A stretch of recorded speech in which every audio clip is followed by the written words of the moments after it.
Good afternoon. Welcome to Progressive Soup. My name is David Stevenson. I'll be today's host.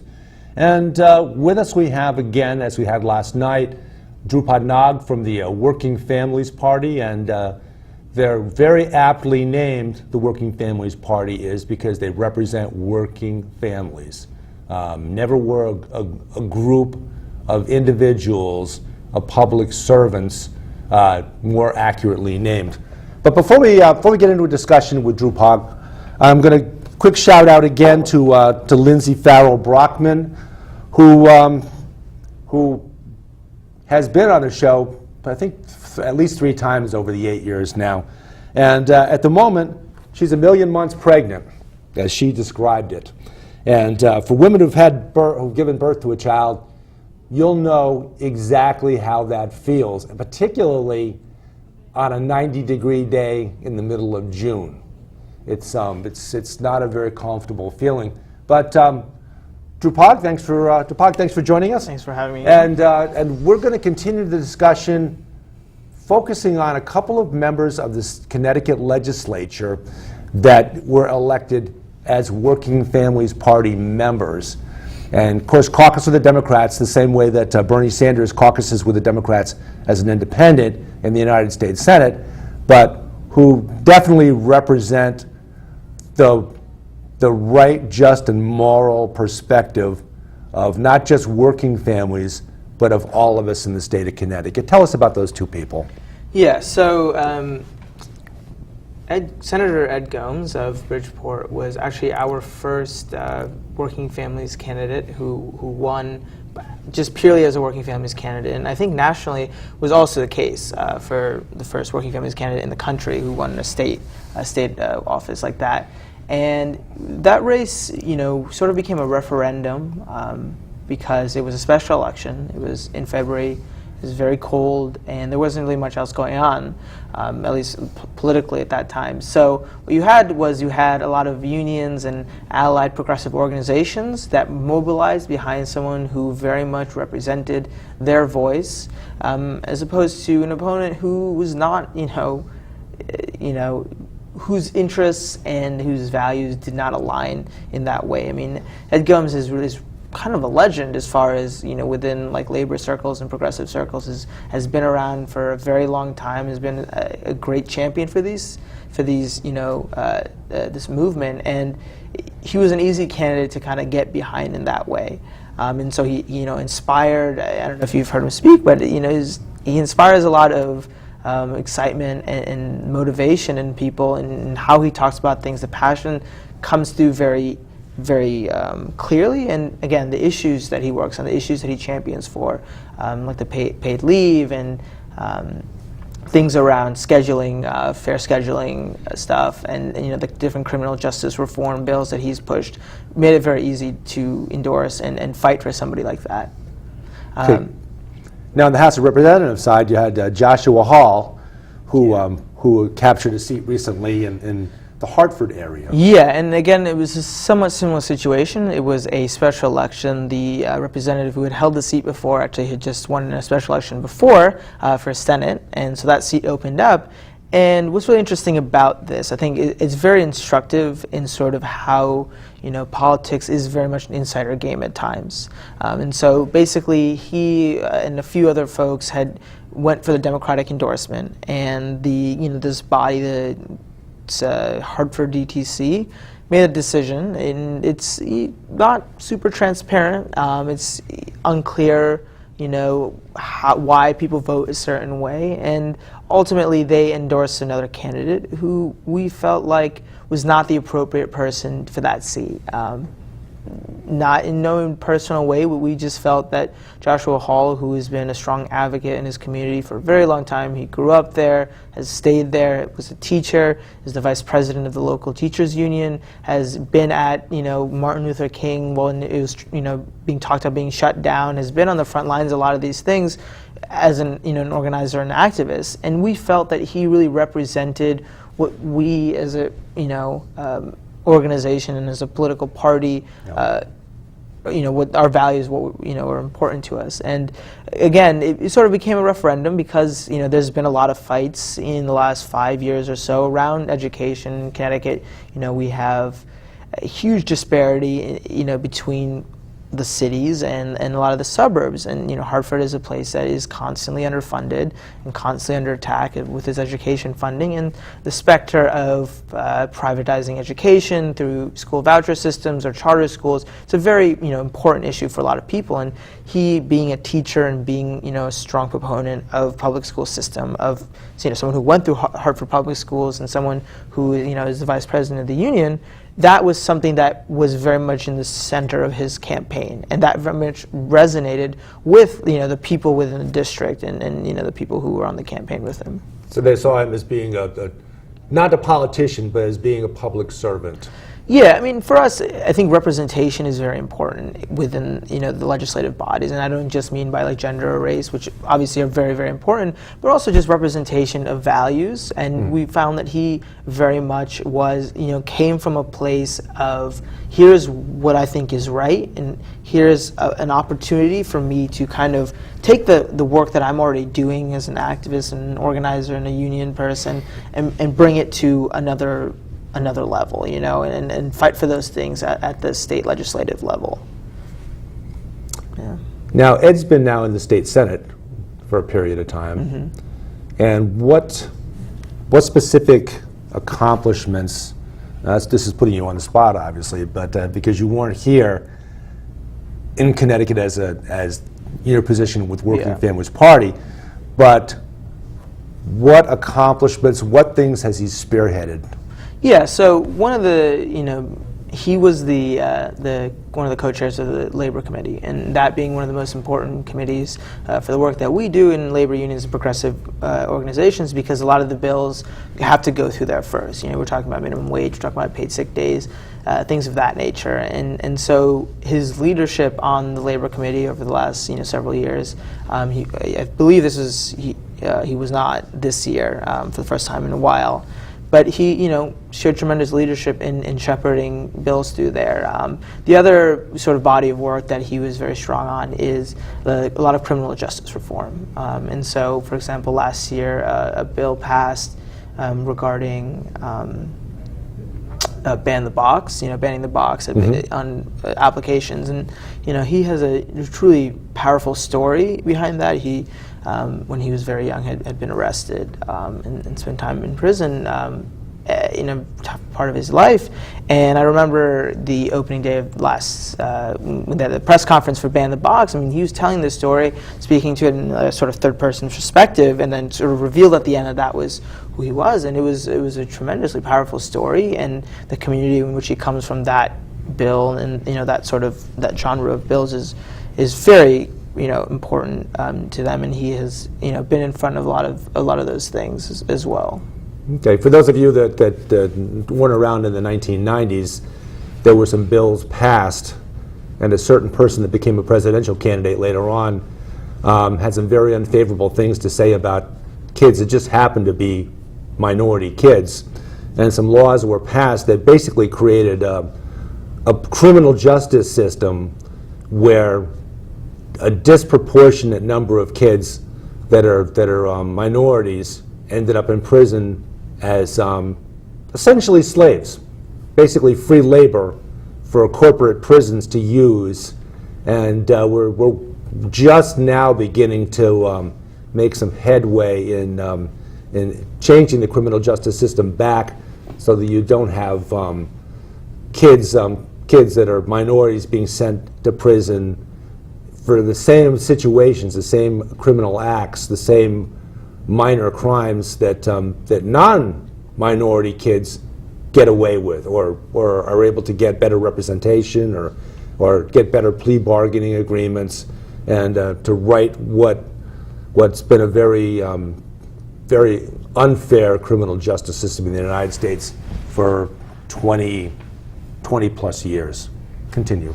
Yeah, and so those is kind of the major things, and kind of what I want to talk a little bit about as far as like our sort of electoral strategy is, because the way the two-party system works, we understand that it's it's difficult to not be within that system and be effective. And so we have what we call fusion voting in Connecticut, and that allows essentially for folks to be cross-endorsed and be on the ballot in different places. So, someone like Congresswoman Rosa DeLauro is both a Democrat on the Democratic line, but also on the Working Families line. And that, works.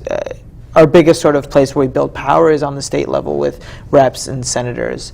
And in sort of what that means in the process, our executive board is built up of labor unions and progressive activists and progressive affiliated organizations, and they're the ones that ultimately decide and vote on who, is, endorsed by us. And what that kind of says to a voter who goes into the booth and sees that someone has been endorsed by us and is on that line is that this person has met a certain threshold of values, and this person, if has demonstrated that they are fighting for economic justice and racial justice and building an economy that works for everyone and not just the wealthy and the well-connected. And that's it's kind of like, we see it as like a progressive stamp of approval. It's an additional vetting process, certainly, that allows voters to get a second opportunity to have probably more critical questions asked of these candidates. And the Democratic Party didn't start this, because quite some time ago, the Republican Party had a subunit called the Independent Party, who are anything but an independent party. They're a subgroup of the Republican Party. They're the harder right-wing Republicans, and they got their spot on the ballot. And what they accomplished by doing that is by forcing Republicans, mainstream Republicans, to the right on issues, and also getting Republicans a second spot on the ballot for those candidates that met their criteria, which is really the same thing that we're doing now. We've been doing for some years now with the Working Families Party. Yeah, I mean, we're definitely different in the sense that, like, we do not necessarily, we want to be able to, and we work with the Democratic Party on a whole host of issues, right? And there's we don't want to paint any broad strokes about the entire party. I mean, we have a lot of great allies in there. But we see ourselves as both having an independent identity, but also having a foot in the process, and because that's effective. And the other thing is, as far as the independent party goes, that seems more of a sort of misleading and deceptive thing, right? So people will go on and go and vote for the independent line because they think it just means that they're independent or centrist. Even though they've got the Republican Party candidate stamped right into there. Correct. And so I've heard plenty of stories of people who, when they went to go register to vote, they just registered to vote for the independent party thinking that meant unaffiliated or that they were independent. Yeah. And then they go to try and vote for a primary and they can't because they're not allowed to or whatever. And so we definitely are a substantially more robust operation that is more honest, and we work for our candidates and the candidates that we cross-endorse for sure. And no candidate gets an automatic stamp of approval. I know that because I came before the Working Families Party in 2008 when I ran for state representative, and they grill candidates looking for the endorsement of the Working Families Party very seriously. Yeah. There's no rubber stamp there. You really have to meet their high quality standards of morality. Yeah.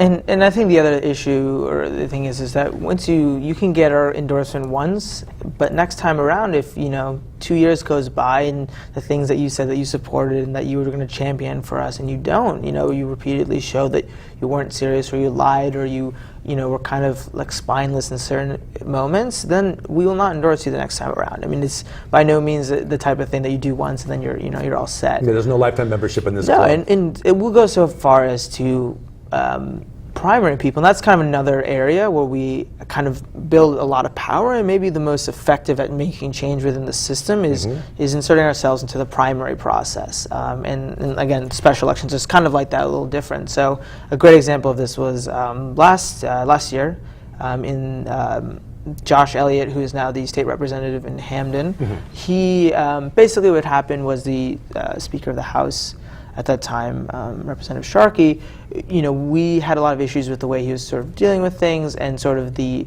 message and the narrative that he was pushing as far as revenue and as far as taxes, and we really felt that he did not have... Oh, you mean investments.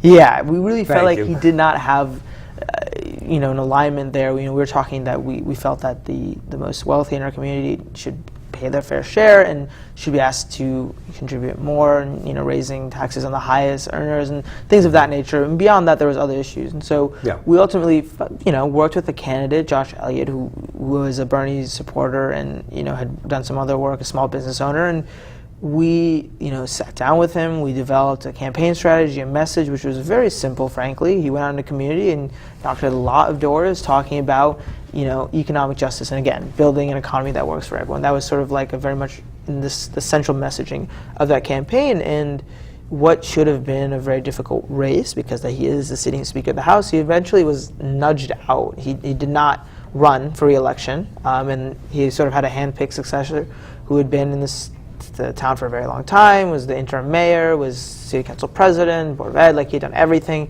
And the message that we kind of brought and were consistent about this, message about equitable policies like paid leave and raising the minimum wage to 15 and then things like that, that really resonated within the community, and it really helped. And there was a few other primaries that time around. I think we were 5 for 5 that primary, and most of them had a very similar message. And it allowed us to kind of build a stronger progressive, so the caucus, if you want to call it that, within the building. And so it's the kind of thing where now we have folks in there who we can call on to help push things through, and they can call on us to be like, listen, we think pay leave can pass, but we need help with this. This is what needs to kind of get done before we get there. We need to put pressure on these folks, show them that their support in their community. A lot of the time, folks in the General Assembly do want to do the right thing, but they need to be given the right facts. There's a lot of misinformation. There's a lot of money on the sort of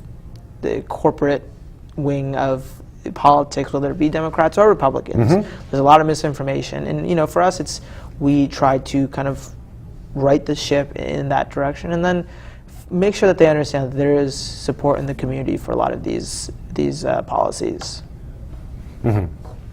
Yeah, so it's. I guess the question that begs to be asked of people that talk about being a progressive as being something less than great is if you have to make the choice between a progressive and being a regressive, it seems like it's a pretty clear choice. Either you're moving forward to do the right thing, or you're moving backwards to a day in America's history where, you could go back to the 1950s, McCarthyism. How great was that? You can go back to the 1940s when Japanese were interned in concentration camps. How great was that era? You could go back throughout American history, and there are obviously always going to be some good things and some bad things in our history. But as progressives, we want to move forward and make the bad things better and the good things even better than good. Yeah, I think for us, the major sort of kind of thing moving forward is that we feel like a narrative has to shift, and about the way we talk about workers, the way we talk about families, the way we talk about increasing revenue in the state, and back to I keep repeating myself, but building an economy that works for everyone. That is truly kind of the central message for us as far as what we're trying to do. Connecticut is in a tough spot, but what does Connecticut need, right? Connecticut doesn't necessarily need to just throw millions of dollars at hedge funds and corporations that then just leave, right whenever they need to. And they're not going to Florida. They're not going to places with no taxes. They're going to Massachusetts, which is Taxachusetts. They're going to New York City. Why are they going to these places, right? They're going to these places because they have a strong infrastructure, right, within the, as far as public transportation and highways and things like that nature, but also they retain talent. They have an infrastructure that, whether it be college students who stay there because there's reasons for them to be there. And what does that include? That means higher wages. That means policies like paid leave, right? And so this is we kind of want to build this infrastructure in Connecticut, an infrastructure of good progressive policies that make people want to stay here. People do want to stay here, right? It's just that they see that wages are being depressed, and even when jobs are here, half of the jobs that have come back since the recession have been low-wage jobs, right? And so people talk about how low unemployment is, but it's not that helpful if the jobs that have come back are jobs that are precarious, that can't do full 40 hours, and you can't live off these jobs, right? And so for us, it's about getting folks elected who believe that same thing, and from all walks of life. We have enough lawyers and enough people from like that world. What we need political activists. We need folks like Robin Porter, who before she ran for office was just a community, not just a community activist, but she was a community activist doing the work in the community, and then kind of the opportunity presented herself, and she has stepped into that and been like one of the most effective legislators the last couple of years. And there are plenty of folks like that who have come in from completely different worlds and who have been able to bring their perspective into the legislature. And we, obviously it's not enough because bills, are not getting passed at the rate that we wish they were. But we feel that though things do sometimes look very bleak now with Trump and everything that's going on, there's a renewed vigor and a renewed sort of like energy that is on like the left, and that we feel that we can join with that and get folks elected, get a good gubernatorial candidate, and kind of someone who fights for the working class, the working poor, and really pushes policies that will make a difference in people's lives. You make a good point about General Electric along the way, because we know that corporations like General Electric, what they'll do is they play state against state, as they did with Connecticut and eventually moving to Massachusetts. But they play state against state. They ask, in our case, Connecticut for tax incentives, in other words, givebacks, in order to come and commit to Connecticut for X numbers of years. Well, sure enough, when the last year of those X numbers of years comes about, bang, they're out the door. So we're really paying them for nothing. So if states stood together and none of them agreed to give special givebacks to large corporations, and they had no state to play against state situation, then we would get a more equitable tax investment, structure with the United States corporations, multinationals.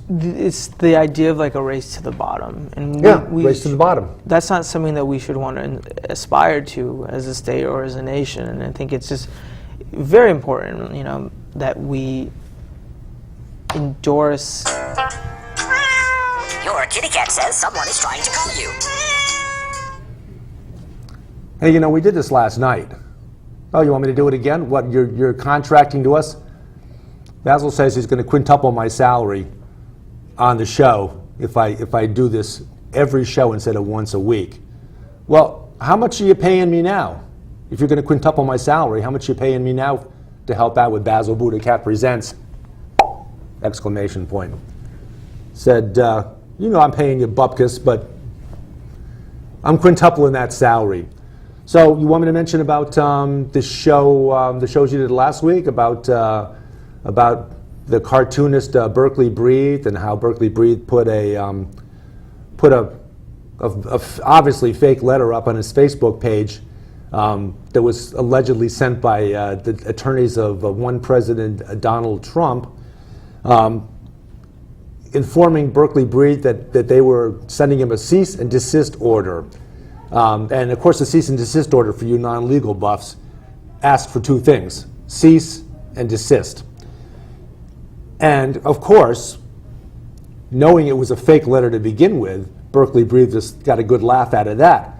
Well, what he didn't know was that 2 weeks before then, Basil Buddha Cat of Basil Buddha Cat Presents, exclamation point, had sent a cease and desist order to President Bump, and had requested that President Bump cease and desist from using Basil Buddha Cat's image or name in his daily routine. So now we've got Bump suing Breathed, Buddha Cat suing Bump, and now we've got to come full circle by having Breathed sue Buddha Cat for something. So it's Breathed sue v. Buddha Cat v. Bump v. Breathed, and that brings it full circle. Okay, you happy? Says he's gonna double my salary again on top of the quintupling of it. Okay, thanks. Continue. Yeah, I mean, that's the general philosophy that we've kind of abided by in our theory of change in this two-party system, is that we put pressure on the folks that make the decisions by either, working within the community to, build support for policies that are usually very popular as is, or we find ways to primary folks, or in the case of Republicans, finding strong candidates. We do a training program that we've been running to kind of build a bench of strong, progressive folks, again, from all different walks of life. And that's sort of how we have been building power, and we have seen an uptick since the election of Trump, in people who have come to us looking for a way to help. We have been doing, like I said, a training program, and the amount of people who signed up this year doubled from last year. Nice. And it's great, and we've done some of these trainings, and we've seen people who have sort of been like, I've never really thought of politics as a place to be in, but I feel like this is where I need to, put the work in. And that is a tremendous opportunity for us as a movement to kind of like get that energy and push it in the right direction and build something very sustainable from it. Now, are these training sessions for people that are planning on running for office or planning on assisting someone who's running for office? It's both. So, I mean, it's very important that, a candidate is very important, but you need to have a good team behind them. So we recommend that, folks that are thinking about running for office, that they also bring in their staff, so they also kind of get a sense of how to do this well. So now for 2018, when we come around with new elections for Connecticut and both the state representatives and also the state senate, are we working toward that now? Are we getting a head start toward that? Yeah, so obviously we have municipal elections coming up this year, and sort of with the arcane election rules around third parties, we don't have as many places to play in. It's very sort of complicated and convoluted, but there are some places that we traditionally play in, and we have some candidates running out in could possibly running out in Hartford and Bridgeport and a few other places like that. So we are working in those cities and towns, but we have been talking more seriously about what to do next year, because it's going to be a very tough year coming up, and we need to make sure that we put up strong, hardworking, very morally centered candidates in different parts of the Dhrupad, state. thank you for joining me. Thank you. And I look forward to you visiting again. Absolutely. To gauge our successes going forward. Great. Thank you. Okay. Enjoy your afternoon, and we'll see you next Wednesday evening with Progressive Soup. Awesome. Thank you again. Appreciate you having me on here.